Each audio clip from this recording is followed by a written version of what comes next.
আরিয়ান বিমর্ষ চেহারায় বসে আছে, মাথায় হাত দিয়ে তার নিজের চুল টেনে ছিঁড়ে ফেলতে ইচ্ছে করছে। যত খুশি হয়ে বাসায় এসেছিল, দরজা দিয়ে ঢুকতে সব খুশি উধাও হয়ে গিয়েছে। পাশে স্নেহা আর লুৎফা বেগম দাঁড়িয়ে আছে, তারা একজন আরেকজনের দিকে কিছুক্ষণ পর পর তাকাচ্ছে। স্নেহাকে ভয় পাওয়া অবস্থায় দেখা গেল। লুৎফা বেগম স্নেহার এমন ভয়ের দৃষ্টি দেখে চোখ দিয়ে আশ্বাস দিল যে ভয় পাওয়ার কিছু নেই, যা করার তিনি নিজেই করে নেবেন। লুৎফা বেগম দৌড়ে রুমের দিকে এগিয়ে গেল। এরপর আবারও অস্থির চিত্তে হাতে একটা কাগজ নিয়ে হাজির হলো। দেখ বাবা দেখ। লুৎফা বেগমের হাত থেকে এগিয়ে দেওয়া কাগজটা দিকে আরিয়ান এক পলক তাকালো জিজ্ঞাসু দৃষ্টিতে। লুৎফা বেগম ইশারা দিয়ে কাগজটা নিতে বলতেই আরিয়ান কাগজটা নিল। দুই হাতে কাগজটা ধরে দৃষ্টি দিতে সে স্তব্ধ হয়ে গেল। আরে এটা তো ডিভোর্স পেপার। লুৎফা বেগম যেন এই সুযোগেরই অপেক্ষায় ছিলেন। তিনি মুখটাকে কাদো কাদো করে বলে উঠলেন, সেটাই আর কি, নিচে দেখ। লুৎফা বেগমের কথা অনুসারে আরিয়ান নিচের দিকে তাকাতেই আরোহীর সাইন দেখে আরও একবার শক খেলো। আরোহীর সাইন জল জল করছে। আরিয়ানের মনে হচ্ছে ওই একটা সাইনই যেন আরিয়ানের চোখে দৃষ্টি কেড়ে নিচ্ছে। আরু আরু আমাকে ডিভোর্স দিয়েছে, বিড়বিড় করে আওড়ালো। তার এখনও বিশ্বাস হচ্ছে না যে আরোহী তাকে ডিভোর্স দিয়েছে। সে দ্রুত পদে উঠে ড্রয়িং রুম থেকে ঘরের প্রতিটা রুমে আবার গেল। আনাচে কানাচে সব জায়গায় খুঁজলো, ঘরে আরোহীর কোনো ছায়াও পেল না। আরিয়ানকে বিধ্বস্ত দেখাচ্ছে, তার বিশ্বাস আরোহী এখানেই আছে আর থাকবে। আরোহীর কোথাও যাওয়ার জায়গা নেই, ও কই যাবে? আরিয়ান দ্রুত সব রুমে খুঁজে যখন আরোহীকে পেল না, তখন ড্রয়িং রুমে এসে আবারও ডিভোর্সের কাগজটা নিয়ে এসে ধপ করে বসে পড়ল। আরিয়ানের এই অবস্থা দেখে স্নেহা লুৎফা বেগমকে ইশারা করলো, আগুনে ঘি ঢালার সময় এখনই। লুৎফা বেগম ইশারা দিয়ে স্নেহাকে আশ্বস্ত করলেন, জানিস বাপ, ওই দিন সকালে উঠে আমার আর স্নেহার সামনে দাঁড়িয়ে মেয়েটি ডিভোর্সের পেপারটি ছুঁড়ে মেরে বলেছিল, তুই যেন সাইন করে দিস। তারপর রুমে গিয়ে আমাদের সামনে সজোরে দরজা আটকে দিয়েছিল। আমাদের কিছু বলারও সুযোগ দিল না, আমরা কিছুই বুঝে উঠতে পারিনি।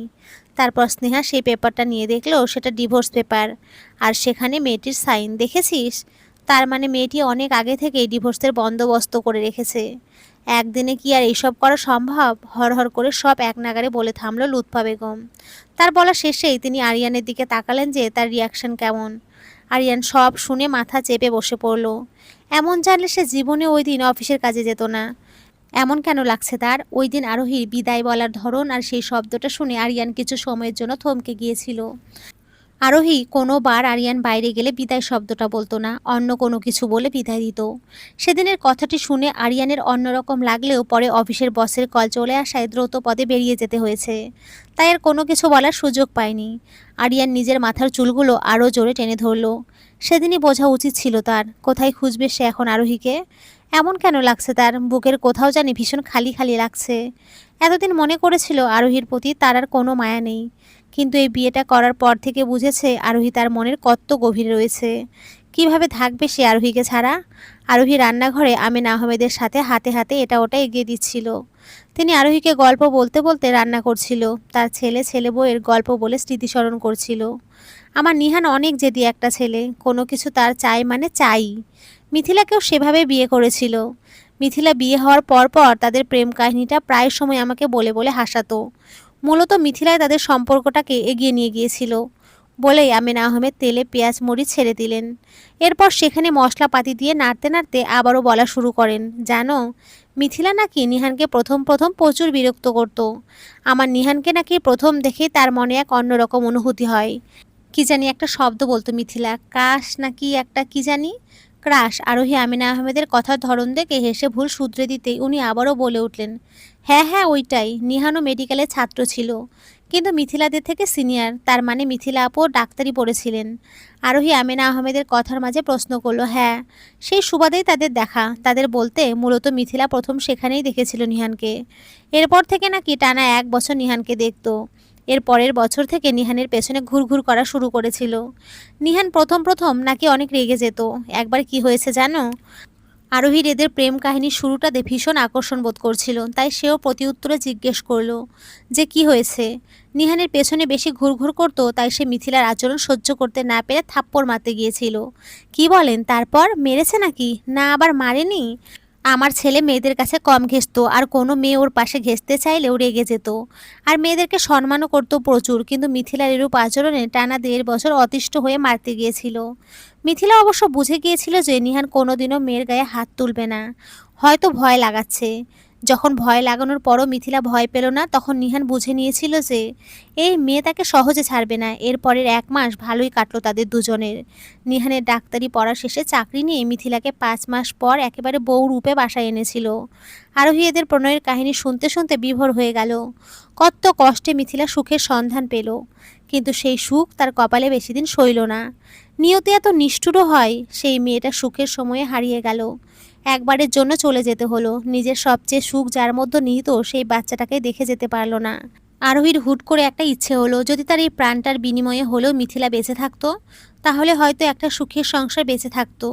হঠাৎ এমন সময় রুহানকে দৌড়ে আসতে দেখে আরোহী ফিরে তাকাতেই দেখলো রুহান হাতে মোবাইল নিয়ে আরোহীর দিকে তাক করে বলে উঠল, বাবাই বাবাই, আমার নতুন আন্টিকে দেখবে তুমি? এই দেখো। আরোহী স্ক্রিনে দৃষ্টি দিতেই দেখতে পেল ওই পাশের মানুষটা নিচের দিকে তাকিয়ে কি একটা যেন লিখছে। আরোহী বুঝতে পারলো ইনি হয়তো নিহান, হয়তো ছেলের সাথেও কথা বলছে আর নিজেরও কাজ করছে। আমেনা আহমেদ রুহানের কথা শুনে দ্রুত এগিয়ে এসে রুহানের হাত থেকে মোবাইল নিয়ে নিল। বিপরীত পাশের মানুষটিকে কিছু একটা করতে দেখে তিনি রেগে যাওয়া কণ্ঠে বলে উঠল, এই সারাক্ষণ খালি এগুলো কি করিস? আমেনা আহমেদের কণ্ঠস্বর পেতেই মানুষটি তার সামনের কাগজপত্র সরিয়ে স্ক্রিনে দৃষ্টি দিয়ে হাসলো। আর বলো না মা, আর একটা সার্জারি পড়ে গিয়েছে। কিছু কাজ করছিলাম। কেমন আছো তুমি? আর বাবা কেমন আছে? ভালোই। ফিরবি কখন? কয়েকদিনের মধ্যেই ফিরবো। বাবাকে দেখাও দেখি। রুহান জ্বালাচ্ছে নাকি? তোকে বলেছিলাম না, আরোহী আসার পর থেকে তো আর তেমন জ্বালায় না, একদম লক্ষ্মী ছেলে হয়ে গিয়েছে। আমিনা আহমেদ কথা বলতে বলতে মোবাইল নিয়ে রান্নাঘর থেকে বেরিয়ে গেল। ওই পাশ থেকে আর কি বলল সেটা শোনা গেল না। আরোহী মলিন শ্বাস ফেলল। এতক্ষণ পাশে ছিল বোধহয়, সে স্ক্রিনে দেখছিল মানুষটাকে। হুটহাট রুহান এমন কাজ করে ফেলে না, আর একটু হলেই তার প্রাণটাই হয়তো চলে যেত ভয়ে। এবার বুঝতে পারল রুহান কার মতো হয়েছে। ছেলেটা পুরোই বাবার মতো হয়েছে, ফর্সা গোলগাল চেহারা। আরোহী একটা দীর্ঘশ্বাস ফেলল। মানুষটাও হয়তো বুকে এক আকাশ সমান দুঃখ রেখে পরিবারের সাথে সুন্দরভাবে কথা বলছে। মানুষ উপরে দেখায় একরকম আর ভেতরে অন্যরকম। আমেনা আহমেদ রান্নাঘরের জানালাটা দিয়ে অদূরে তাকিয়ে বলা শুরু করলো, মিথিলা যখনই এই ঘরে প্রবেশ করেছিল তখন থেকে এই ঘরটা পরিপূর্ণ পরিপূর্ণ মনে হতো। আমার একটা মেয়ের শখ ছিল, কিন্তু সেটা পূর্ণ হয়নি। আমার ইচ্ছে ছিল এই ঘর আলোকিত করে একটা মেয়ে আসবে, যে হবে অনেক বেশি চঞ্চল। সেই মেয়েটা তার চঞ্চলতায় পুরো ঘর মাতিয়ে তুলবে। সেই ইচ্ছেটা নিহানের বউ আসার পরপর পূর্ণ হয়েছিল। মিথিলা আসার পর ঘরটা পূর্ণ পূর্ণ মনে হতো। কিন্তু আমেনা আহমেদ মনে করেছিল মিথিলা আবারও তার পেশায় ফিরে যাবে। অবশ্য তিনি রাজিও ছিলেন। তিনি মনে করেন মেয়েদের একটা নির্দিষ্ট খুঁটি থাকা উচিত। কিন্তু মিথিলা আমার ভাবনা থেকে আরও এক ধাপ এগিয়েছিল। বিয়ের পর পর সবসময় ঘরটাকে নিজের রঙের ছোঁয়াতে রাঙিয়ে তুলেছিল। মাত্র কয়েকদিনের ভেতর বাড়ির সবাইকে আপন করে নিয়েছিল। বিয়ের আগে ডাক্তারি পুরো কোর্স শেষ করেছিল। কথা ছিল বিয়ের পর নিহানের সাথে একসাথে মিলে পেশায় নিয়োজিত হবে। নিহানের হাসপাতালে, কিন্তু মেয়েটা বিয়ের পর পর আর পেশাটাতে নিয়োজিত হননি। নিহানও কত করে বলেছিল, কিন্তু মিথিলার একটাই কথা, সে এত সুন্দর একটা পরিবার পেয়েছে, পুরো দমে সেটাতেই সংসার করতে মনোযোগ দেবে। আমরাও এত করে বললাম, সে গেল না। অনেক লক্ষ্মী একটা মেয়ে ছিল আমার, বলে আমেনা আহমেদ মলিন চোখে জানালা দিয়ে অদূরে তাকিয়ে রইল। আরোহীরও বড্ড মায়া হলো। জানো, রুহান হবে যে তখন আমার ছেলে মেয়ে দুইটাই কি যে খুশি। ছেলে মেয়ে বলতে আরোহী শুধালো, মিথিলা আর নিহানের কথা বলছি। মিথিলাকে আমি মেয়েই ডাকতাম। মেয়েটা এই সংসারে আসার পর থেকে আমার মেয়ের শখটা পূর্ণ হয়েছিল। মিথিলা আপু রুহানকে দেখেনি খালা, তাই না? না রে, মেয়েটার সেই ইচ্ছা পূর্ণ হলো না, দেখে যেতে চেয়েছিল। হাসপাতালে রোহান হওয়ার পর বাচ্চাকে নিহানের কোলে দিতেই নিহান হাসি মুখে চুমু এঁকে দিল। সে বাচ্চাটাকে নিয়েই বলেছিল, আগে আমার মিথিকে দেখিয়ে আসি। কিন্তু ডাক্তাররা তখন এসে মিথিলার অবস্থা জানাতেই নিহান রোহানকে আমার কোলে দিয়ে থিয়েটারের সামনে দৌড়ে গিয়েছিল। ওই হাসপাতালে নিহান কর্মরত ছিল আর বেশ জনপ্রিয়, তাই ডাক্তাররা অপারেশন থিয়েটারে নিহানকে ঢুকতে দিয়েছিল। নিহানের চোখের সামনেই মিথিলা আমার মেয়েটা চলে গেল। নিহান মেয়েটাকে তার থেকে একটা ফুটফুটে বাচ্চা হওয়ার খবর দিল ঠিকই, কিন্তু মেয়েটা ততক্ষণে হারিয়ে গেল। নিহান নিজে ডাক্তার হয়েও সেই বিশ্বাস করেনি যে মিথিলা হারিয়ে গিয়েছে। সে ভেবেছিল মিথিলা বুঝি জ্ঞান হারিয়েছে হয়তো। সেদিন নিহানের কী যে পাগলামি, জীবনের সেই প্রথম আমার ছেলেটাকে এভাবে কাঁদতে দেখেছিলাম। এরপর প্রায় 2 মাস হয়ে যাওয়ার পরেও নিহান স্বাভাবিক হতে পারেনি। ধীরে ধীরে আস্তে আস্তে রুহানের দিকে তাকিয়ে নিজেকে স্বাভাবিক জীবনে ফিরিয়ে এনেছে। সেই দিনগুলো মনে পড়লে এখনও খারাপ লাগে। আমার লক্ষ্মী মেয়েটা হুট করে চিরতরে হারিয়ে গিয়েছিল। এরপর থেকে এই বাসায় সবাই এমনি মুখের উপরে হাসি আনতো শুধুমাত্র রোহানের জন্যই। আর আমার ছেলেটা একদম চুপচাপ হয়ে গিয়েছিল, আর কোনো কিছুর বায়না ধরে না, গম্ভীর হয়ে গিয়েছে। ছেলেটাকে কত করে বললাম যে আমাদের শেষ বয়স এসে যাচ্ছে, একটা বিয়ে কর, কিন্তু ছেলেটা কিছুই বলে না। চুপচাপ রোহানের দিকে তাকিয়ে বুঝিয়ে দেয় যে তোমাদের জন্য বিয়ে করলেও আমার ছেলের মা পাবে না। বলতে বলতে আমেনা আহমেদের চোখের কার্নিশ দিয়ে অশ্রু গড়িয়ে পড়ল। আমেনা আহমেদের কথা শুনে আরোহীরও চোখ দিয়ে অশ্রু গড়িয়ে পড়ল। আপুটার কপালে সুখ বুঝি বেশি সময়ের জন্য ধরা দেয়নি। খালার কথা শুনে বুঝলো মেয়েটা টানা 2 বছর একতরফা ভালোবেসে নিহান নামক মানুষটার পেছনে ঘুরঘুর করেছিল। যাও বিয়ের পর সব সুখ এসে ধরা দিল, তখনই হুট করে চলে যেতে হলো। আহা জীবন! আরোহীর হুট করে একটা ইচ্ছে হলো। সে ভাবলো সেদিন মেয়েটার বদলে যদি তার জীবন চলে যেত, অন্তত আজকে একটা অনেক সুখের সংসার হতো। একটা প্রাণের বিনিময়ে যদি আর একটা দিতে পারতো। সেদিন সারা দিনটাই মাটি মাটি মনে হলো আরোহীর। কোনো কিছুতেই আর মন বসেনি। রোহানের সাথেও আর হেসে খেলে কথা বলা হয়নি। রোহানকে খাবার খাইয়ে ঘুম পাড়িয়ে দিতে বাধ্য ছেলের মতো ঘুমিয়ে পড়েছিল। এই ছেলেটাও হয়েছে একদম বুঝদার। হয়তো মা নেই, বাবা সব সময় কাছে থাকে না, তাই নিজে থেকেই বুঝদার হয়ে উঠেছিল। আরোহী জানালার কাছ থেকে এগিয়ে গিয়ে রোহানের পাশে বসলো। ঘুমন্ত ছেলেটার চেহারাতে কি যে মায়া! আরোহীর এই ছেলেটার জন্য ভীষণ মন পড়ে। চাকরি নিয়ে এই বাসা থেকে চলে গেলে সবাই অনেক স্মরণ পড়বে। একটা অচেনা অজানা মেয়ের মুখের কথা বিশ্বাস করে এতদিন আপনের মতো রেখেছে। সেই কৃতজ্ঞতার ঋণ হয়তো কখনো শোধ করা হবে না। চাইলেও সেই ঋণের সমান শোধ হবে না। খালা আর আঙ্কেলকে বা কোনো মতে মানিয়ে চলে যেতে পারবে, কিন্তু এই ছেলেটাকে ছাড়া সে কীভাবে নিজেকে একা মানিয়ে নেবে? কিন্তু এটাই যে নিয়তি, কষ্ট হলেও যে মেনে নিতেই হবে। মা! মাথায় কারো উষ্ণ ছোঁয়া পেয়ে কারো ডাকে আরোহী সম্বিত ফিরে পেল। সে দ্রুত চোখ তুলে তাকাতেই দেখলো আমেনা আহমেদ দাঁড়িয়ে আছেন। তা দেখে সে নিজে উঠে দাঁড়ালো। জি বলুন খালা। বলছি কি, তোমার যদি আপত্তি না থাকে তোমাকে একটু শপিংয়ে নিয়ে যেতাম। আরোহী ঝটপট রাজি হয়ে গেল। এটা আবার জিজ্ঞেস করতে হয় খালা? আমি আপনাদের বাড়িতেই আছি, আপনাকে না করি কিভাবে বলুন? না, এটা বলে আমাকে লজ্জিত করো না। কতবার বলেছি আমাকে তুমি খালা ডাকো, তাহলে আপনি ভেবো। তোমার ইচ্ছে থাকলে চলো, এখন রোহান ঘুমিয়ে আছে, চট করে গিয়ে চলে আসতে পারবো। আর উঠে গেলে রাহেলাকে ফোনে জানিয়ে দিতে বলেছি, তখন চলে আসবো। ততক্ষণ তোমার আঙ্কেল আছেন ঘরে। আরোহী রোহানের ব্যাপারে প্রশ্ন করতে নিচ্ছিল, আর আমেনা আহমেদ ঝটপট তার সব প্রশ্নের উত্তর এক নাগারে বলে দিতেই সে জানালো সে যেতে পারবে। এরপর দুইজনে খুব তাড়াতাড়ি বেরিয়ে গেল কাছের একটা শপিং সেন্টারে। সেখানে গিয়ে আরোহী ঘুরে ঘুরে আমেনা আহমেদকে এটা ওটা পছন্দ করে দিতে তিনি সব প্যাক করে বিল পরিশোধ করে আরোহীর হাতে তুলে দিলেন। আরোহী ভ্রুকুচকে খালার দিকে জিজ্ঞাসু দৃষ্টিতে তাকাতেই তিনি হাসি মুখে বলে উঠলেন, এসব তোমার জন্যই মা। তোমার জন্য শপিং করব বললে আসতে চাইতে না, তাই এইভাবে এনেছি তোমাকে। সব তোমার পছন্দের শাড়ি। আরোহী প্রথমে আপত্তি জানালেও পরে আমেনা আহমেদের জোড়াজুড়িতে নিয়ে নিল। সে কৃতজ্ঞতা চোখে তাকালো। এখানে আসার পর খালায় নিজে থেকে 2টা শাড়ি দিয়েছিল। সেগুলো এক এক দিন এক একটা বদলে বদলে পড়ছিল। এনাদের ঋণ হয়তো কখনো শোধ করতে পারবেন না আরোহী।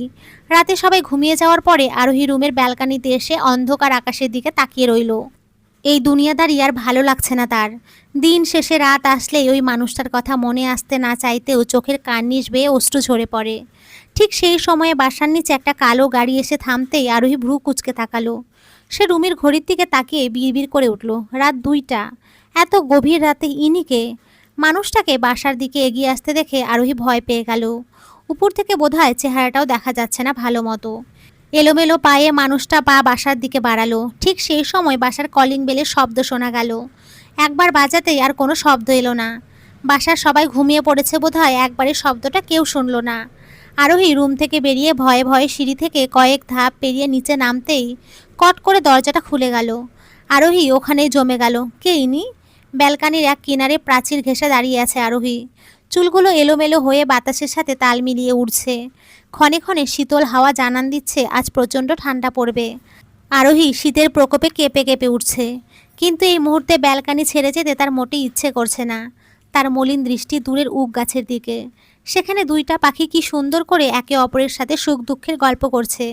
এদের কিচিরমিচির ডাকে যেন সব অনুভব করতে পারছে আরোহী। এমন কোনো দৃশ্য চোখে পড়লে আরোহীর চোখ ভিজে ওঠে। আরিয়ানের কথা মাঝে মাঝে বড্ড মনে পড়ে। কেমন আছে মানুষটা? হয়তো ভীষণ সুখে আছে নতুন বউকে নিয়ে। আচ্ছা, আরোহীর সাজানো সংসার স্নেহা কি আবার নতুন করে সাজিয়েছে? আরিয়ান আরোহীর সব অধিকার হয়তো স্নেহাকে দিয়ে দিয়েছে এতদিনে। আচ্ছা, আরিয়ান বাড়ি ফিরে আরোহীকে কি খোঁজেনি? আরোহীর মনে সাথে সাথে বার্তা এলো, খুঁজলে কি আর তুই এখানে আসিস এখন? আরোহী মানতে চাইল না কথাটা। তার মস্তিষ্ক বলে উঠল যে আরোহী তো একটা বাসায় পড়ে আছে সারাদিন, এত বড় শহরে তাকে খুঁজলেও পাবে কই। হয়তো একটু হলেও খুঁজবে, কিন্তু মন মানতে চাইল না। আরিয়ান একটু মন দিয়ে খুঁজলেই হয়তো আরোহীর নিশানা পেত। 1 বছরে কি আরোহীর প্রতি আরিয়ানের একটুও মায়া বসেনি? সেই মধুর দিনগুলো ভীষণ রকম স্মরণ করছে আরোহী। আজ তার শাশুড়ি লুৎফা বেগম যদি আমেনা আহমেদের মতো হতো, তাহলে হয়তো আরোহী আজ আগের জায়গায় সুখে থাকতো। কেন মানুষ এক একজন এক এক রকম হয়, সবাই ভালো হতে পারে না। সবাই একরকম ভালো হলে হয়তো এই নিষ্ঠুর দুনিয়াটা পাল্টে যেতে 2 মিনিটও সময় নিত না। ভোর ফুটতে শুরু করেছে, চারিদিকে আস্তে আস্তে কোলাহল বাড়ছে। সকালে ভোর ফোটার সময় স্নিগ্ধ বাতাস গায়ে লাগলে ভীষণ ভালো লাগে। রাতে তেমন একটা ঘুম না হওয়ায় সকাল সকাল উঠে গোসল সেরে নিয়েছে। লম্বা চুল বেয়ে বেয়ে পানি চুপসে চুপসে পড়ছে। পরনের শাড়ি কোমরের দিকে ভিজে যাচ্ছে। কিন্তু সেই দিকে আরোহীর খেয়াল নেই, পূর্ব আকাশে সূর্য উঁকি দিচ্ছে। দেখতে দেখতে চারিদিকে সূর্যের কিরণ তির্যকভাবে ছড়িয়ে পড়ল। আস্তে আস্তে নীরব রাস্তাটা কোলাহলে ভরে এলো। কেউ কেউ চাকরিতে যাচ্ছে, আবার কেউ কেউ বাচ্চা নিয়ে স্কুলে যাচ্ছে। এক একজনের উদ্দেশ্য ভিন্ন ভিন্ন। আরোহী রাস্তা থেকে দৃষ্টি সরিয়ে সূর্যের দিকে তাকালো। ছোটবেলায় আশ্রমে খেলার সঙ্গীদের সাথে খেলতে খেলতে হঠাৎ আরোহীর একটা ইচ্ছে জাগতো। সে বলে উঠত, এই চল আমরা একটা খেলা করি যে আমাদের মতো কে কতক্ষণ সূর্যের দিকে তাকিয়ে থাকতে পারে। আরোহীর কথায় সবাই রাজি হতো। সূর্যের দিকে কিছুক্ষণ তাকাতেই সবার চোখ দিয়ে পানি পড়ে, অনেকে চোখ বন্ধ করে ফেলতো। তেমন সময় খালা দৌড়ে এসে বলতো, এসব খেলা কে শিখিয়েছে? খালার কথায় সবাই আরোহীর দিকে ইশারা করলে তিনি আরোহীর পাশে এসে মাথায় একটা ছোট চাপড় মেরে বলতো, এসব ভালো না, চোখ নষ্ট হয়ে যাবে। আরোহী তখন অবুঝের মতো বলে উঠত, খালা, চোখ দিয়ে পানি পড়লে ভালো লাগে আমার। নাক মুখ লাল হয়ে যাওয়া, চোখ ফুলে যাওয়া সুন্দর না? তখন খালা আরোহীর কথায় তার দিকে তাকিয়ে থাকতো আর বলতো, একদিন বড় হয়ে এসব আর ভালো লাগবে না। সুন্দরের কথার মাথায়ও থাকবে না। আরোহী কিছু বুঝে উঠতে পারতো না তখন, শুধু অবুঝে দৃষ্টিতে খালার দিকে তাকিয়ে থাকতো। আরোহী আর বেশিক্ষণ সূর্যের দিকে তাকিয়ে থাকতে পারল না। চোখ দিয়ে অশ্রু বেরিয়ে গেছে। সে দ্রুত চোখ বন্ধ করে ফেলল। এরপর আবার চোখ খুলতেই আশপাশে অন্যরকম লাগলো। আজ অনেক দিন পর সেই ছোটবেলার কথা মনে পড়ে গেল। আসলে খালার কথাই ঠিক, একটা সময়ের পর সৌন্দর্যের আর কোনো মূল্য থাকে না, আসল তো কপাল। আরোহী রুমে এলো। আজ রুহান এলো না একবারও। কি জানি, হয়তো বাবাকে কাছে পেয়ে। এমনি এতদিন প্রতিদিন সকালে ঘুম থেকে উঠে সোজা আরোহীর কাছে এসে তার কোলে উঠে যেত। আরোহী মুখ ধুয়ে ফ্রেশ করে খাবার খাইয়ে দিলে খেত, কিন্তু আজ আসলো না। আরোহীর হঠাৎ খারাপ লাগা কাজ করতে সে তাচ্ছিল্য হাসলো। 2 দিনে একটু সুখ পেয়েছি বুঝি, একেবারের জন্য সুখটা নিজের হয়ে গেল। সেটা ভাবলো কি করে? আরোহী তো পর। হয়তো রোহান তাকে 2 দিনে নিঃসন্তানের সুখটা পূর্ণ করেছিল। কিন্তু তা তো একেবারের জন্য নয়। আরোহী আর কিছু না ভেবে ওয়াশরুমে গিয়ে মুখে পানির ঝাপটা দিয়ে রুম থেকে বেরিয়ে গেল। সে রান্নাঘরের উদ্দেশ্য সিঁড়ির ধাপে পা বাড়াতে নিতেই বিপরীতে রুমের দরজার দিকে চোখ যেতেই কালকে রাতের ঘটনাটা মনে পড়ে গেল। কাল রাতে যখন মানুষটা এলোমেলো ক্লান্ত পায়ে দরজা খুলে বাসায় ঢোকে, তখন অন্ধকারের মাঝে আরোহী ভালোভাবে মুখ দেখেনি। সে ভেবেই নিয়েছিল চোর। এক মুহূর্ত মাথায় আসেনি যে চোর কিভাবে ভদ্র পোশাকে গাড়ি নিয়ে আসবে। যখন একবার চোর উচ্চারণ করলো, ঠিক ওই সময় নিহানের দৃষ্টি আরোহীর দিকে পড়ল। অন্ধকারে বোধহয় কেউ কারো চেহারা তেমন একটা দেখেনি। মানুষটা ভ্রু কুঁচকে এগিয়ে সে আরোহীকে প্রশ্ন ছুড়ল, কে আপনি? আরোহী, সে কোনো মতে উচ্চারণ করলো। আরোহীর নাম শুনে নিহান নামক মানুষটা চমকালো না। হয়তো আমেনা আহমেদের কাছ থেকে শুনে চিনে নিয়েছে। আমি নিহান, চোর নয়। আরোহীর ভাবনার মধ্যেই নিহান নামক মানুষটা আর কিছু বলার সুযোগ না দিয়ে সোজা সিঁড়ি বেয়ে চলে গেল। এদিকে আরোহী লজ্জায় মাথা নুইয়ে ফেলল। শেষ পর্যন্ত বাড়ির ছেলেকে কিনা চোর বানিয়ে ফেলল। রাতের ঘটনাটা মনে করেই আরোহী হেসে দিল। কি এক লজ্জাকর পরিস্থিতি। আরিয়ানের দিন এখন শুরু হয় তিক্ততায় ঘেরা। আজও ব্যতিক্রম নয়। অ্যালার্মের কান ফাটা শব্দে কপাল কুঁচকে সে উঠে বসল। বসা অবস্থায় কিছু সময় 2 কান চেপে ধরল। প্রতিদিন মাথার পাশে অ্যালার্মের তীব্র ঝাঁঝালো শব্দে মাথায় ব্যথা উঠে যায়। কিন্তু কিছুই করার নেই। স্নেহার সাথে অ্যালার্ম নিয়ে প্রতিদিন ঝগড়া হয়। মেয়েটা বিয়ের আগে ছিল একরকম, আর বিয়ের পর আরেক রকম হয়ে গেল। বিয়ের আগে এখানে বেড়াতে আসলে অনেক তাড়াতাড়ি ঘুম থেকে উঠে আরোহীর আগে নাস্তা বানিয়ে ফেলতো। কিন্তু এখন আরিয়ানের অফিসের টাইম হয়ে গেলেও ঘুম থেকে ওঠে না। আরও অ্যালার্মের শব্দে বিরক্ত হয়ে বলে অ্যালার্মটা যাতে আরিয়ান একদম পাশে রাখে, স্নেহার ঘুমে যাতে ডিস্টার্ব না হয়। আজও এর ব্যতিক্রম নয়। অথচ আরোহী থাকাকালীন আরিয়ানের কোনো দিন অ্যালার্মের প্রয়োজন পড়েনি। আরোহী সকাল সকাল উঠে নাস্তা বানিয়ে আরিয়ানের কাছে আধ ঘন্টা আগে এসে হাজির হতো। এরপর আস্তে আস্তে ডাকতো। সে জানতো আরিয়ানের মাইগ্রেন আছে। হুট করে বেশি আওয়াজ করে ডাকলে মাইগ্রেনের ব্যথা উঠতে পারে। তাই আস্তে আস্তে ডাকতো, কিন্তু এখন এসব অতীত। সময়ের সাথে সাথে সব বদলে গেছে। এখন আরিয়ানের নিত্যসঙ্গী মাইগ্রেন। আরিয়ান মাথা ধরে উঠে দাঁড়ালো, ওয়াশরুম থেকে ফ্রেশ হয়ে রুমে এসে স্নেহাকে ঘুমিয়ে দেখলো। আরিয়ান চুপচাপ তৈরি হয়ে বেরিয়ে গেল রুম থেকে। ড্রয়িং রুমে আসতেই দেখলো রান্নাঘর থেকে টুংটাং আওয়াজ আসছে। আরিয়ান এগিয়ে গেল, রান্নাঘরে মাকে কাজ করতে দেখে একটা মলিন শ্বাস ফেললো। এখন এসব সব সময় চলে। স্নেহা বেলা 12টায় উঠে নাস্তা সেরে আবারও রুমে চলে যায়। সব কাজ লুৎফা বেগমকেই করতে হয়। এই বৃদ্ধ বয়সে এসব আর সহ্য করা যাচ্ছে না। এই অবস্থায় কাজ করতে তার শরীর সয় না। বেলা 12টা বাজতে স্নেহা ঘুম ছেড়ে আড়মোড়া ভেঙে উঠে বসলো। কিছুক্ষণ মেরে বসে ওয়াশরুমের উদ্দেশ্য পা বাড়ালো। ফ্রেশ হয়ে রান্নাঘরে পা বাড়ালো। রান্নাঘরে লুৎফা বেগম দুপুরের রান্না বসিয়েছেন। স্নেহাকে দেখে তড়িঘড়ি করে বলে উঠলেন, এভাবে চললে তো হবে না, তুমি এই বাড়ির বউ। এটা তোমারই সংসার, আর যেটার জন্যই তোমাকে আনা। আশা করছি যে যেই কথাগুলো বোঝাতে চাচ্ছি বুঝে নিয়েছো। লুৎফা বেগমের কথা শুনে স্নেহা মাছি তাড়ানোর ভঙ্গিমায় হাত নাড়ালো। নাস্তার প্লেট হাতে নিয়ে রান্নাঘর ছাড়তে ছাড়তে বলল, ও খালা, আমি এই বাড়ির বউ হলে তুমি কি? আর এই সংসার আমার বলতে কি বোঝাতে চাচ্ছ? কাজ করতাম। তাহলে সেদিক দিয়ে তোমার সব কাজই করা উচিত, কারণ এই সংসার তোমারও। আমাকে আরোহী ভাবলে ভুল করবে। আর কি বললে যেন?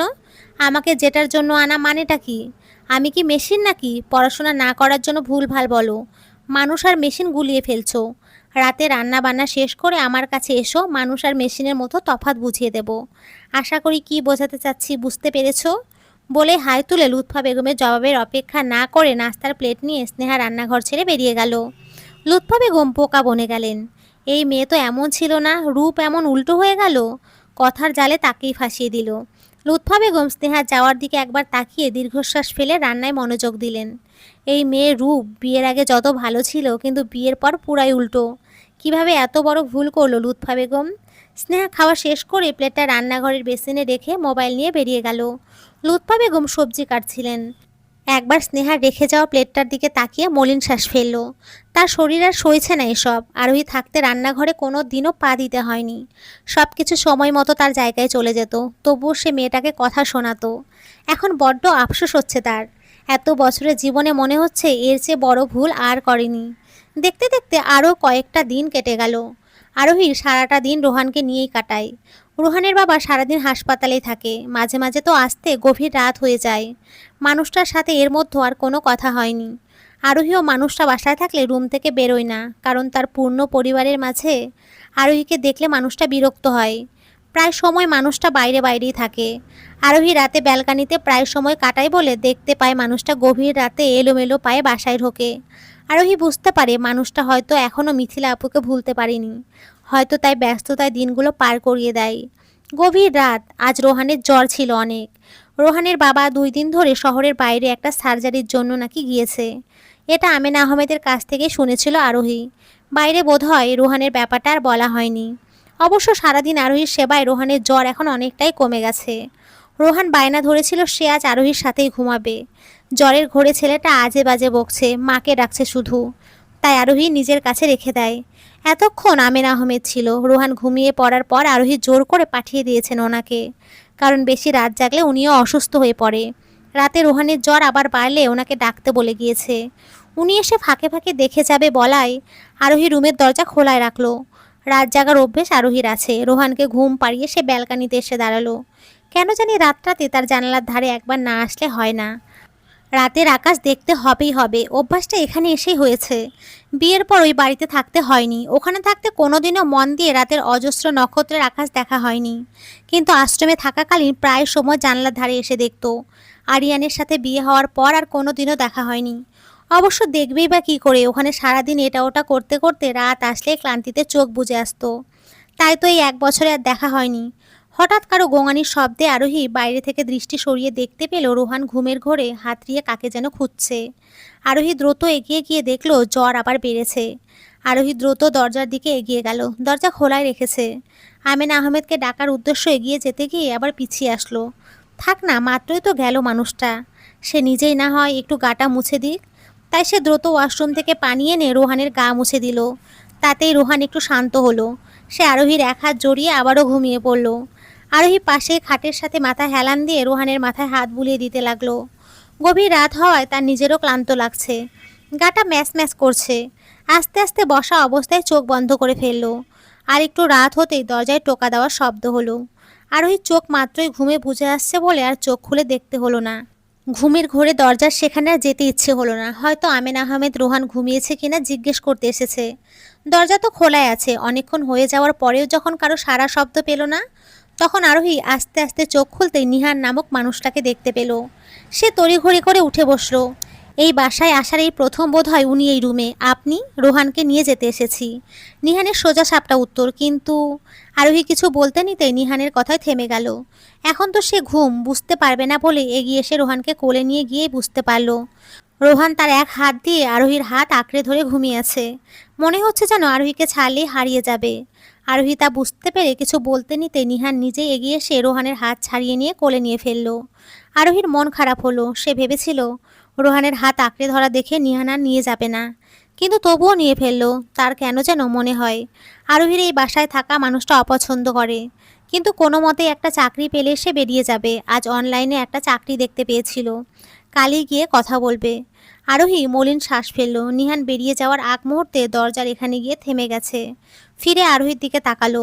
সারাদিন অনেক করেছেন আর গভীর রাত পর্যন্ত অনেক সেবা দিয়েছেন, সেই জন্য ধন্যবাদ। আরোহী খাটের দিকে মন খারাপ করে তাকিয়েছিল। হঠাৎ কারো কণ্ঠস্বর শুনে দরজার দিকে দৃষ্টি দিতে দেখল নিহান রোহানকে কোলে নেওয়া অবস্থায় দরজায় এখনও দাঁড়িয়ে আছে। তার দিকে তাকিয়ে কথাটা হয়তো বলেছে। আরোহী সেদিকে তাকাতেই রোহান চোখ ফুরিয়ে নিল। এই বাসায় এতদিনে মনে হয় এই প্রথম মানুষটা তার দিকে তাকিয়েছেন। রোহান এখানে থাকলে আপনি হয়তো আর ঘুমাতেন না, এত রাত জাগবেন না, ঘুমিয়ে পড়ুন বলে নিহান বেরিয়ে গেল। আরোহী সেদিকে তাকিয়ে রইল। যাক, মানুষটাকে যতটা খারাপ মনে করেছে উনি এতটা খারাপ নয় হয়তো। পরের দিন আরোহী গোছগাছ হয়ে আমিন আহমেদের কাছ থেকে দোয়া নিয়ে বেরিয়ে গেল চাকরির উদ্দেশ্য। মূলত চাকরিটা বড় সড়ো নয়, এটা একটা বড় শপিং মলে সেলসম্যানের কাজ। তবু আরোহীর চাই যথাস্থানে পৌঁছে উচ্চ মাধ্যমিক পর্যন্ত সার্টিফিকেট দেখাতেই ওনারা আরোহীকে বিনা শর্তে চাকরিটা দিয়ে দিল। চাকরিটা পেতেই আরোহী আগে শুকরিয়া আদায় করে নিল। যাক, এত মানুষের ভিড়ে ভালো মানুষও অর্ধেক আছেন, না হলে আজ এত দ্রুত চাকরিটা পাওয়া আরোহী কোনো কালে ভাবেনি। পরের দিন থেকে জয়েন করার কথা। আরোহী ভাবলো বাসায় গিয়ে আমিন আহমেদকে বলে আর একটা ছোটোখাটো ঘরে সে উঠবে। বাসা ঠিক করে আশ্রমের খালার সাথে কথা বলবে। বাসায় ওঠার কথার মাঝে আরও একটা নতুন চিন্তার উদয় হলো। তার কাছে তো এখন কোনো টাকা নেই, বাসায় উঠবে কি করে? অন্তত 1 মাস গেলে টাকা পাবে, তখনই তো বাসার সব গুছিয়ে নিতে পারবে। আরোহীর মন খারাপ হলো। আরও 1 মাস কি ওই বাড়িতে বোঝা হয়ে পড়ে থাকতে হবে? অবশ্য ওনারা অনেক ভালো মনের মানুষ। আরোহীর উপর একবারও বিরক্ত হয়নি, উল্টো আরোহী অন্য বাসায় ওঠার কথা বললে বিরক্ত হয়। কিন্তু এখন যাই হয়ে যাক না কেন, আরোহী বাসাটা থেকে চলে আসা উচিত। আরোহীর অসময় ইনারা না থাকলে আজ আরোহী কোথায় থাকতো সে নিজেও ভেবে পায় না। এনারা তাকে এতদিন বিনা কারণে বিনা স্বার্থে রেখেছে, তাতেই আরোহী ঋণী। আজকাল নিজের আপন জনরা খবর নেয় না, অথচ এনারা মানবিকতার উজ্জ্বল দৃষ্টান্ত হচ্ছে। ইনাদের ঋণ হয়তো কখনো শোধ হবে না। আরোহী গাড়িতে বসে আছে। লাল সিগন্যাল পড়েছে। এই একটা সিগন্যাল সব গাড়ি থেমে আছে। হয়তো এমন কোনো সিগন্যাল জীবনে এসেও জীবনকে চিরতরে থামিয়ে দিয়ে যায়। শুধু এটাই পার্থক্য যে এই সিগন্যালের পর সবুজ সিগন্যাল আসে। লাল সিগন্যালে দাঁড়িয়ে থামা চুপচাপ গাড়িগুলো হঠাৎই চলতে শুরু করে। আর জীবনে এই লাল সিগন্যালের পর সবুজ সিগন্যালের মতো আর কোনো সুযোগ আসে না। জীবন এতই বৈচিত্র্যময়। আরিয়ান গাড়ির ভেতরে বসে আছে। দীর্ঘক্ষণ যাবৎ লাল সিগন্যাল। ঢাকা শহরের এই বিষয়টি তার মোটেও পছন্দ নয়। আধ ঘন্টা রাস্তা যেতে 1 ঘন্টা পেরিয়ে যায়। এটা এখন একটা নিত্য নৈমিত্তিক ব্যাপার হয়ে দাঁড়িয়েছে। চারিদিকে ব্যস্ত শহরের কোলাহল ধ্বনি। আরিয়ান বিরক্ত দৃষ্টিতে জানালার কাঁচ গলিয়ে বাইরে দৃষ্টি দিল। আচমকা দৃষ্টি আটকে গেল বিপরীত পাশের একটা গাড়ির দিকে। গাড়ির ভেতরে মলিন চেহারার অধিকারিণী সেই মেয়ের দিকে দৃষ্টি আটকে রইল। দীর্ঘ কতদিন পর আরিয়ান মনে করার চেষ্টা করলো। প্রায় 1 মাস পর সেই চিরচেনা মুখটি দেখতে পাচ্ছে। খুবই পরিচিত সেই মুখ। জানালার বাইরে মলিন দৃষ্টি দিয়ে আছে আরোহী। বুকের কোথাও জানি তীক্ষ্ণ ব্যথা অনুভব হচ্ছে আরিয়ানের। তার দৃষ্টি এখনও ওই গাড়িটির দিকে। আরোহী মলিন দৃষ্টিতে তাকিয়ে আছে সামনের দিকে। আরিয়ানের বুক কাঁপছে। আরোহীকে একটু ছুঁয়ে দেওয়ার জেদ চেপেছে মনে। যদি পারতো। এমন কেন লাগছে তার? আরু আরু করে আপন মনে বিড়বিড় করে উঠল আরিয়ান। নিজেকে পাগল প্রায় মনে হচ্ছে। কতদিন পর এই চেহারাটি দেখার জন্য কতই না ছটপট করেছিল এতদিনে বুঝতে পারলো আরিয়ান যে এই মেয়েটির মধ্যেই তার সব তৃষ্ণা। আরিয়ান মাঝ রাস্তাতে গাড়ি থেকে নেমে পড়ল। তার গন্তব্য বিপরীত পাশের গাড়িটি। সে গাড়িটির দিকে এগিয়ে যেতে নিতেই তার বুক ধরফর করে উঠল। বুকের কোথাও অস্থির অস্থির লাগছে। আরিয়ান কাঁপা কাঁপা পায়ে কয়েক কদম পা বাড়াতে ঠিক সেই সময় লাল সিগন্যালের বদলে সবুজ সিগন্যাল জ্বলে উঠল। সব গাড়ি হুড়মুড়িয়ে চলে যাচ্ছে। আরিয়ান আর পা বাড়াতে পারল না। অন্য গাড়িগুলোর সাথে সাথে আরোহীর গাড়িটাও চোখের পলকে চলে গেল। আরিয়ান দ্রুত গাড়িতে উঠতেই আরোহীর ওই গাড়িটা নিমেষের মধ্যে মিলিয়ে গেল। সে মাথা চেপে ধরে চিৎকার করে উঠল। আরোহীকে আবারও হারিয়ে ফেলল সে। না, আমি ঠিকই খুঁজে নেব, আমার আরু এখানেই আছে। আপন মনে বিড়বিড় করে উঠল আরিয়ান। বাসায় ফিরেই আরোহী রুম থেকে বেরিয়ে রোহানকে কোলে নিয়ে রান্নাঘরের দিকে পা বাড়ালো। আমেনা আহমেদ কড়াইতে কি যেন ভাজছিল। আরোহীর অস্তিত্ব অনুভব করতে পেরে চুলোয় কড়াইয়ে ঢাকনা দিয়ে হাসি মুখে আরোহীর দিকে ফিরল। তোর ইচ্ছে পূর্ণ হলো, হয়েছে? আরোহী হেসে আমেনা আহমেদকে জড়িয়ে ধরল। আজ তার খুশির দিন, হোক না ছোটোখাটো চাকরি, তবুও একটা চাকরি তো, সে তো আরামসে জীবন কাটিয়ে দিতে পারবে। আমেনা আহমেদ মনে মনে শুকরিয়া আদায় করলো। অবশেষে মেয়েটার সুখের রাজ্য খুশি দেখা গেল। জয়েন কখন? কাল বলে আরোহী আমেনা আহমেদের দিকে তাকিয়ে উসখুস করতে লাগলো। তা দেখে আমেনা আহমেদ আরোহীর মাথায় হাত বুলিয়ে আশ্বাস দিল। কি কিছু বলবি মা? বলছি কি খালা, এবার তো চাকরি পেয়ে গেছি। তো সেটা দিয়েই তো আমি জীবন কাটিয়ে দিতে পারবো। বলছি কি, যদি আর একটা বাসায়। আরোহী মিনমিনিয়ে বলে উঠল, এসব কি বলিস? জীবন কাটিয়ে দিবি মানে কি? তোর জীবন তো এখনো পড়ে আছে। আর একটা বাসা বলতে? এটা কি তোর বাসা নয়? কিন্তু কোনো কিন্তু নয়। তুই আমাকে খালা দেখেছিস তো, মন থেকে ডাকলে এই কথা বলতি না। আরোহী কিভাবে বুঝাবে ভেবে পাচ্ছে না। এই মানুষটা তাকে বেশি ভালোবাসে সেটা বুঝতে পারছে, কিন্তু এভাবে এমন একটা মেয়েকে নিজের ঘরে আশ্রয় দিচ্ছে। খালা, তুমি বুঝতে পারছো না, আমার আরেকটা বাসায় যাওয়া দরকার, অন্তত নিজের জন্য হলেও। তোমরা আমাকে মেয়ের মতো করে বিনা স্বার্থে অনেক করেছো, সেই জন্য আমি আজীবন ঋণী থাকবো। কিন্তু তাই বলে সুযোগকে সবসময় ব্যবহার করব? আরোহীর কথায় আমেনা আহমেদ কিছু সময় নিয়ে কি যেন ভাবলেন। এরপর মাথা উঁচু করে আরোহীর দিকে তাকিয়ে বলে উঠলেন, আচ্ছা, বিকেলে গিয়ে আমরা একসাথে বাড়ি দেখে আসবো, ঠিক আছে? বলেই তিনি সবজি কাটতে নিতেই আরোহী আগ বাড়িয়ে নিয়ে নিল। বিকালে আরোহী আর আমেনা আহমেদ দুইজনে গিয়ে একটা বাসা দেখে আসলো। মূলত আমেনা আহমেদ নিজেই আরোহীকে সেই বাসায় নিয়ে গিয়েছিল। বাসার মালিক আমেনা আহমেদের পরিচিত, তাই বিনা কথায় আরোহীকে বাসা ভাড়া দিয়ে দিয়েছে। কিন্তু অন্যরা আরোহী একা মেয়ে মানুষ থাকবে বলতে সোজা মুখের উপরে না করে দিয়েছিল। তাই আমেনা আহমেদ নিজের পরিচিত বাসা নিয়ে গিয়েছিল। বাসা বলতে দুইটা ছোট্ট রুম, তা দিয়ে আরোহী ভালোভাবে চলে যাবে। আমেনা আহমেদ 1 মাসের বাসা ভাড়া অগ্রিম দিয়ে এসেছিল। আর কিছু টুকটাক জিনিসও কিনে রেখে এসে বাসার পথে রওনা দিল। আরিয়ান আজ সারাদিনে রুমের দরজা আটকে চুপচাপ বসে আছে। তার অস্থির অস্থির লাগছে। আরোহীকে পায়ে ঠেলে বড্ড বড় ভুল করে ফেলেছে সে। এই জীবনের প্রথম আরোহীর প্রতি তার সব অনুভূতি এসেছিল, কিন্তু সেই মেয়েটিকে মায়ের কথায় দূরে সরিয়ে দিয়েছিল। কিভাবে আবার ফিরে পাবে তাকে? গভীর নিস্তব্ধ রাত, চারিদিকে নিস্তব্ধতা ঘিরে ধরেছে। আরোহী ব্যালকানিতে দাঁড়িয়ে শান্ত দৃষ্টিতে আকাশের দিকে তাকিয়ে আছে। তার খোলা এলোমেলো লম্বা চুলগুলো ক্ষণে ক্ষণে হাওয়ায় উড়ছে। কপালের উপরে অবাধ্য চুলগুলো এসে লুটোপুটি খাচ্ছে। আরোহী সরাতে ইচ্ছে করলো না। পরনের শাড়ির আঁচল দমকা হাওয়ায় এলোমেলোভাবে উড়ছে। আরোহীর দৃষ্টি শান্ত। নিহানের আজ বাড়ি ফিরতে বেশ রাত হলো। অবশ্য রাত হয়েছে না, সে নিজেই করেছে। তার ডিউটি অনেক আগে শেষ হয়ে যায়। মাঝে মাঝে দেরি হয়, কিন্তু সে প্রতিদিনই মা বাবাকে বুঝ দেয় যে ডিউটি ছিল। মূলত সে রাস্তার ধারের ব্রিজে দাঁড়িয়ে থাকে, আকাশের দিকে তাকিয়ে রয়। সেই ব্রিজটা মিথিলার প্রিয় ছিল। মাঝে মাঝে গভীর রাতে সে বায়না ধরতো যেন তাকে ওই ব্রিজের ধারে নিয়ে যায়, আর তারা দুজনে একাকী সময় সে ব্রিজে কাটাতে পারে। মিথিলা কান পেতে শান্ত নদীর পানির কুলকুল শব্দ উপভোগ করত, সাথে জোর করে নিহানকেও শোনাতো। কিন্তু নিহানের কোনো কালেই পছন্দ ছিল না। মিথিলা চলে যাওয়ার পরে নিহানও মন দিয়ে শোনে। কোনো কালে এই জায়গাটা তার পছন্দ ছিল না, কিন্তু মিথিলা চলে যাওয়ার পর সে এই জায়গায় মায়ের গভীরভাবে জড়িয়ে পড়েছে। বাসার কাছে এসে নিহানের গাড়ি থামতে সে গাড়ি থেকে নেমে পড়ল। বাসার দিকে পা বাড়াতে নিতেই উপরের ব্যালকানিতে দাঁড়িয়ে থাকা অন্যমনস্ক আরোহীর দিকে চোখ পড়ল। নিহান নিজেই ভাবনায় মশগুল হলো। এত রাত জাগে মেয়েটা। সে মলিন শ্বাস ফেলল। এই পৃথিবীতে এক একজনের কষ্টের প্রকাশ এক এক রকম। নিহান এক পলক আরোহীর দিকে তাকিয়ে দৃষ্টি সরিয়ে বাসায় যাওয়ার উদ্দেশ্য পা বাড়ালো। আরোহী নতুন বাসাতে উঠল। আজ বেশ কয়েকদিন হলো।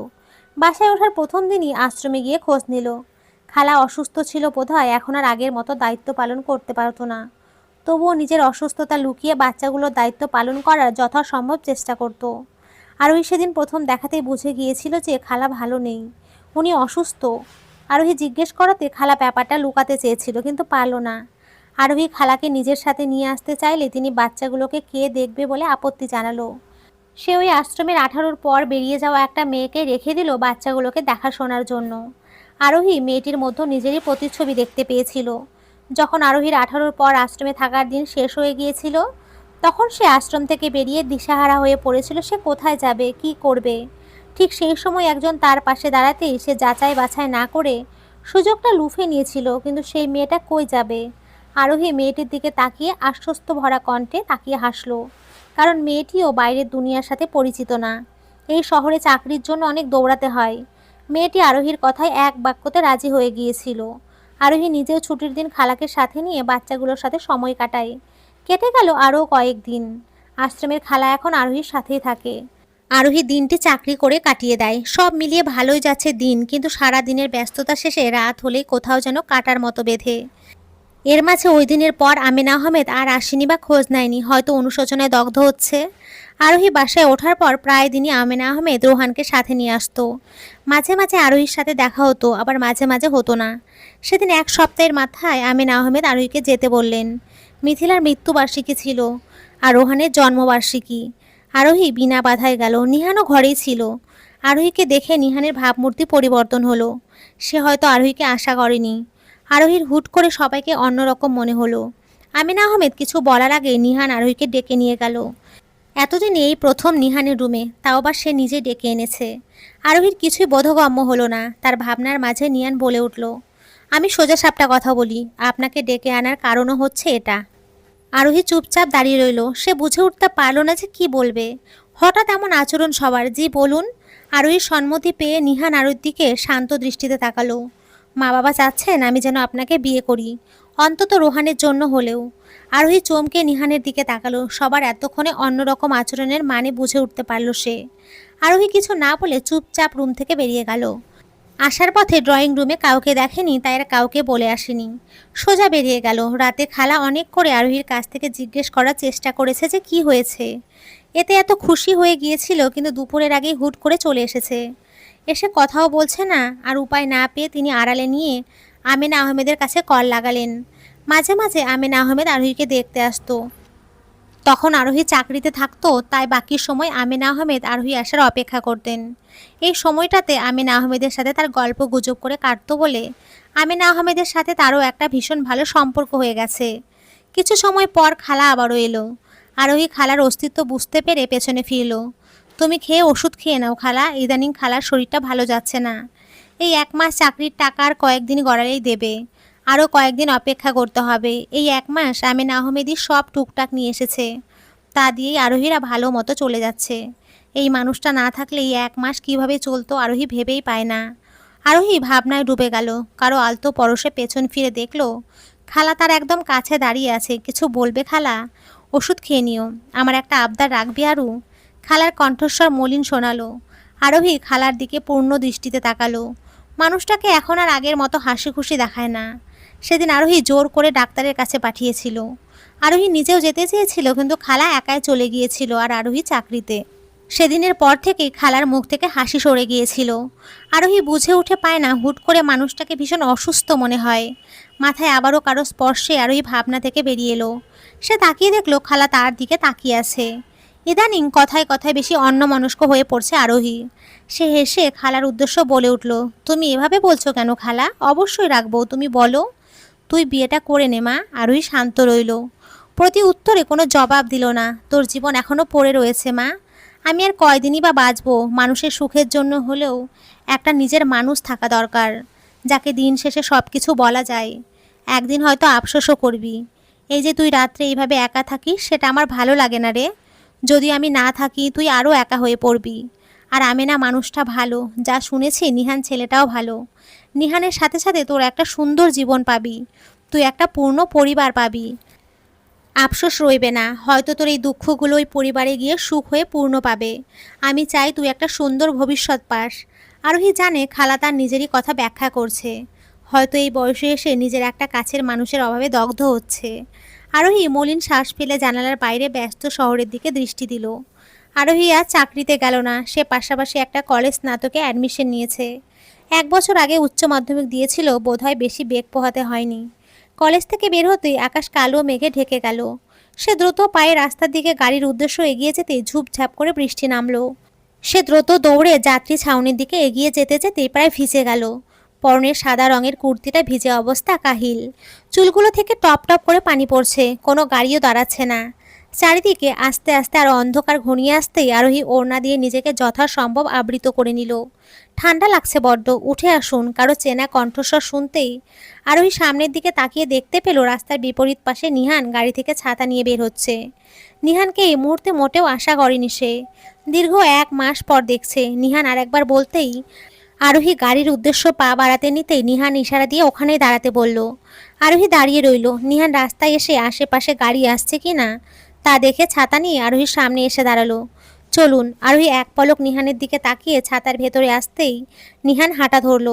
আরোহীর কানে তখন খালার কথায় বাজছে যে নিহানের কাছ থেকে তোর একটা সুন্দর জীবন পাবি। নিহান আরোহীকে পাশের সিটে বসতে বলতেই আরোহী গাড়িতে উঠে পড়ল। নিহান আরোহীর সিটের বাইরে থেকে দরজা বন্ধ করে ঘুরে নিজের ড্রাইভিং সিটে এসে বসলো। কিছুক্ষণ চুপ থেকে বলে উঠল, দুঃখিত, আসলে ওই দিনের ব্যাপারটার জন্য আমি মা বাবার দিকে তাকিয়ে রাজি হয়েছিলাম। ওনারা আপনি না হলেও অন্য কোনো মেয়ের সাথে আমার জীবন আবদ্ধ করতে বাধ্য করতো, তাই আমি ভেবেছিলাম আপনার জীবনেও তো অনেক কষ্ট, তাই আপনার কথা বলতেই রাজি হয়েছিলাম। আর হয়তো বাইরের কোনো মেয়ে আমার রোহানের অত যত্ন করতো না, কিন্তু আপনি প্রথম থেকে রোহানকে একদম নিজের মতো করে যত্ন করেছেন। যেদিন রাতে রোহানের জ্বর ছিল সেদিন দেখেছিলাম আপনার পাশে পানির গামলা, সেদিনই বুঝে নিয়েছিলাম যে আপনি আমার রোহানের জন্য একদম পারফেক্ট। তাই এরপরে মায়ের কথা শুনে রোহানের চিন্তা করে আর না করতে পারিনি, কিন্তু আমি ভুল করেছিলাম। সেদিনের ঘটনাটা ভুলে যান। আরোহী বাইরের থেকে দৃষ্টি সরিয়ে নিহানের দিকে তাকিয়ে মুচকি হাসলো। তাতেই নিহান পুনরায় কথাটা বলার সাহস পেয়ে গেল। আপনি কি রোহানের মা হতে পারবেন? হ্যাঁ পারবো। রোহান আমার অপূর্ণ জীবনের পূর্ণতা। মুচকি হেসে সামনের দিকে তাকিয়ে বলে উঠল আরোহী। সপ্তাহে 3 দিন আপনাকে ওই ব্রিজে নিয়ে যাব, কিন্তু বাকি 3 দিন মিথিলার, মানে আমি একাই। আমি আপনাকে মিথি আপুকে ভুলতে বলবো না, কেউ কারো প্রথম ভালোবাসা ভুলতে পারে না।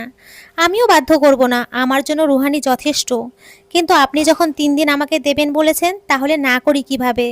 বলে হাসলো আরোহী। কেটে গেল কয়েক বছর।